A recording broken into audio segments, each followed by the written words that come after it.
table and the desk that you're meeting at, let's just say it's a desk, is completely blank like it is here. There's no papers on it. Odds are this person is not necessarily going to like it too much if you take your notepad and stuff and instantly throw it on the desk. You know, if you're sitting there talking, make big hand gestures and all that kind of stuff.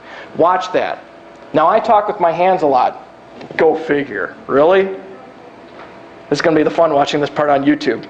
Yeah, never. You don't talk with your hands at all. No. If you're interviewing with me and you normally talk with your hands and you see I'm talking with my hands, feel free. Absolutely. Because I'm going to say, hey, there's something about that person that is very cool. I might not know exactly what it is. Now, watch the hands though. Because just because I'm talking with my hands like this, doesn't mean you should be talking with your hands like that. Okay? Mirror the other person. The other thing is if they're leaning back in their chair, you're talking, they start to lean back like this. Once again, they're getting disinterested. They're getting bored. You need to bring them back into the conversation. You do that by leaning forward. It's a natural thing where if I'm sitting at a desk and I see the person across from me is leaning back like this, I want them to come back and re-engage me. I'm going to lean forward on their desk. I do that because I want to see if subliminally, one, I'm interrupting their space. And if I am, they're immediately going to sit right back up. I also want them to know that I'm conveying in this interview and my answers that I'm giving that I'm being sincere about this and that I want them to pay attention. Hey, this is important. And I'm doing that with my body language. So there's lots of different things. We could spend a whole night talking about this. But the biggest thing, enthusiasm, energy, attitude. You don't have to walk in going, hey, I'm really excited to be here. Thank you very much for this interview. Oh, this is so fantastic. I'm going to love this. No, you don't need to be that over the top. But have a smile. Carry yourself confidently, positively. That's what you want. You want to give that glow because that someone, once again, says, you know what? That person had a really good energy about them. I like that. Now, you need all this because the new style of interviewing is what we call behavioral interviewing. And basically what it is taking your experiences and relating it through examples to the experience that a company wants. So basically what you need to be able to do is be able to relate the stories that link your experience and skills to the potential position. And this is what you need to prepare beforehand and think about before you go to the interview. Think about a couple of key strengths that you did. Think about a couple of situations where you had a conflict with a coworker. Talk about something where maybe you made a mistake on the job.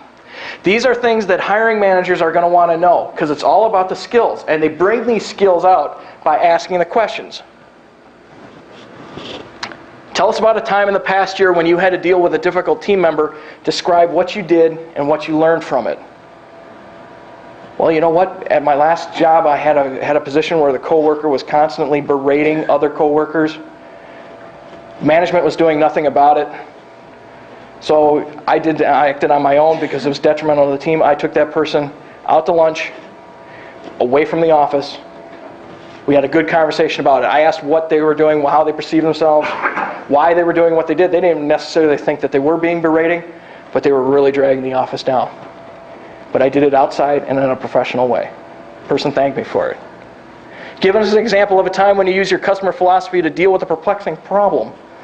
Well, you know, I had this IT problem here, and the customer was really just not understanding what I was trying to say. So I remembered I had to slow down and explain to them in simple terms, because not everybody is an IT nerd. Not that all IT nerds are nerds, but if I'm a geek, hey, you know. Ask questions of the interviewer. Something else that people forget to do. They get to the end of the interview, and they say, well, do you have any questions for me? No, I think you answered them all. Okay, well, great. Now, maybe they did. I always go into an interview with every single question that I can think about that job written out on my pad of paper. And as they're going through any answers, I'm just quick, yep, they answered that one. They answered this one. They understood that one. If I can, I jot a little 1 or 2 word note to remember myself what they answered about it. Have some questions, though, that you can describe back to them. Once again, you don't want to avoid salary, you want to avoid, things like that. But ask things, I really like doing networking and cabling. Are there specific duties in this job that I can complete that type of work? Tell me a little bit about what you like best about working at Everett's Manufacturing. Those are questions that, once again, you get them to open up, get them to talk about you. You get more information about the company, more information about what they're looking for. And guess what? You just save yourself having to think of, talk all this time. And, oh my gosh, they answered all my questions. I can't think of anything. All right. Once again, get their business card. Because guess what? Not only are you going to send them a thank you note, but you can say, as an example, Nancy, I'm going to use you as an example again here. Nancy, thank you very much for this interview. This has been a great learning experience for me, so I hope I was able to fulfill some of these needs, and I hope to hear from you about the candidate. But do you have a business card or something that I can just send you a quick thank you note? I certainly can. You what? All right. Well, thank you very much. Appreciate that. And I'm on LinkedIn to part of this. Do you mind if can I link in with you as well? So even if I don't get this position, maybe I'm a better fit for down the road. Yes, you can. My network has just grown by one, and someone in my industry that can help me. If you don't ask, you never know. Informational interviews. Really quickly, I'm just going to briefly touch on this. What is this? This is something where if you want more information about a company, especially for those of you who are switching careers, call up the companies that either are the leaders in the industry, companies that you like, people that you admire at those companies. Ask for some help. But make it clear that you are not there to ask for a job. Maybe it's somebody here tonight. For example, Barb, can I pick on you for a minute? Yes. Okay, thank you. I'm one who hasn't understood this as much in this economy. Are companies actually willing to do a lot of this when they're short-staffed now? Yes. And the reason why is a couple of different things. One is that they need to grow their networks too. So when they need to have a qualified candidate for something, they don't want to just rely on job ads and job fairs. They want to have a network of people that they can instantly go to and say, I've got a great opportunity for Barb. All right? They also, as part of this, it might not be the HR person that you talk to. So for example, if you're the call me up and just ask for an informational interview. Just as an example. Excuse me, I'm going to reverse that. I'm calling you. I'm sorry. So, ring, ring. Hello, this is ABC Company. Hi, ABC Company. With whom am I speaking, please? This is Barbara. Hi, Barbara. My name is Everett, and I'm a job seeker, and I am not looking for a job with ABC Company, but I see that you have a position that you have as a creative arts director, and that was a big career that I'm really interested in going into, and I have some experience, but I'm not sure if this is necessarily right for me. Is there someone that I can just get some information and talk to with for 5-10 minutes just to ask them some questions about this career field and what experience I might need to have in a portfolio or where I should go to get some education on it? Is there someone that you can transfer me to or someone that I can talk to about this? I don't know if he's in right now, but I could put you in Tom's voicemail with marketing. That would be fantastic. And what's Tom's position title? What is he? He's Director of Marketing. Barbara, thank you very much. I appreciate Tom's voicemail. All right. Tom's voicemail picks up. Tom, you're you. You're now the marketing director. I've enlisted you. Just pretend you're a voicemail message. What's on your voicemail? Hello, this is Tom. I'm the Director of Marketing for XYZ Company. Please leave your name and number, and I'll get back to you in 24 hours. Hey, this is great. Not only did I apply at ABC Company with a contact, but now I'm in XYZ Company. All right. Beep goes off. Hello, Tom. This is Everet Kamikawa, and I'm currently looking for a position in as a creative talent in the marketing field. I have some experience. I am not looking for a job with XYZ or ABC Company, whichever one you are.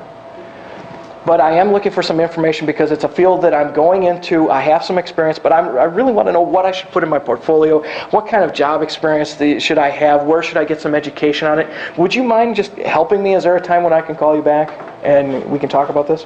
Here's my contact number. Right? When you ask for help, people, even today, they love helping people. Okay, so that's the other reason why the informational interviewing works. Now, there's going to be some times where they're going to say, no, I just don't have time. You say, not a problem. And let's say I got Tom for real now. Tom says, Everett, I just don't have the time. Tom, I really appreciate that. Do you mind if I just ask you one quick question? Well, no, not at all. Is there a networking group or a meetup group that you can suggest that I join, that I can get more information at? Oh, sure. Join the Milwaukee Creative Talent Network. So, the slide got skipped. Let's go back one. Sorry. So, it's 8 o'clock. Cookies are calling. It's getting hot. We need to move on. Let's sum up everything. Now let's move forward. Okay. A couple of things that to be careful of. Whether you get the job or not, I want you to be careful of what I call the unemployment trap. Now, what that is this. I am certainly not suggesting if you are on unemployment to get off or anything like that. Not at all. Not at all. But what I see in a lot of job seekers is this. The average time, according to, I believe this was the New York Times, December of 2010, the average time to find a job now, whether you have a networking, whether your resume is perfect or not, is 8 months. If you get a year or a little over a year of unemployment, what I'm seeing is a lot of people go, hey, I'm going to take a couple months off, we're going to coast, and 6 months goes by. 6 plus 8, 14. You're short now 2 months of unemployment. What are you going to do? And that's if you are the average at 8 months. It's a great helping hand. But I don't want anyone to get in the opinion of, and I've had this, job seekers tell me this, Everett, I can't take that job because you know what? I've got 6 weeks of unemployment left and I'm just going to stay on it and get that money.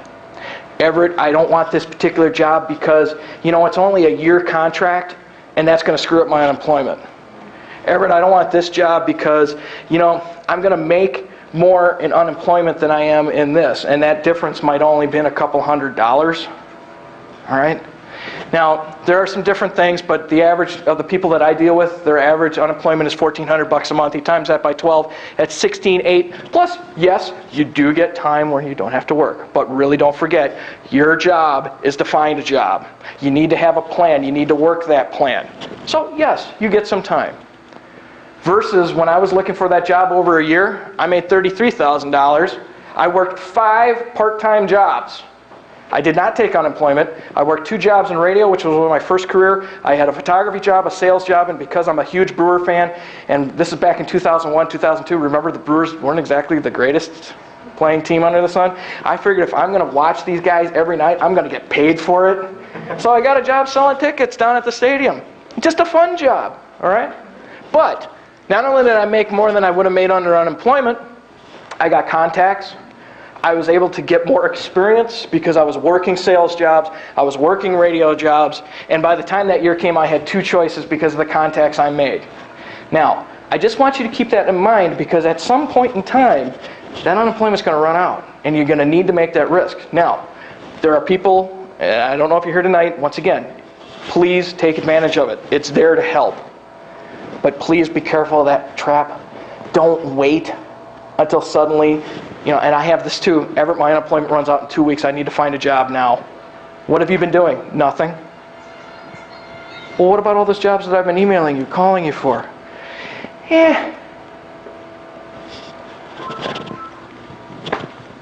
Remember, in summary, it's not only who you know, but who knows about you. Use your LinkedIn, use your network. Also remember, eat, enthusiasm, attitude, thankfulness, and use this time to recharge your batteries. My old soccer coach used to say, if you look good, you feel good, you do good. Same kind of thing. Use this time to charge the batteries for the things that you're passionate about, things that will make you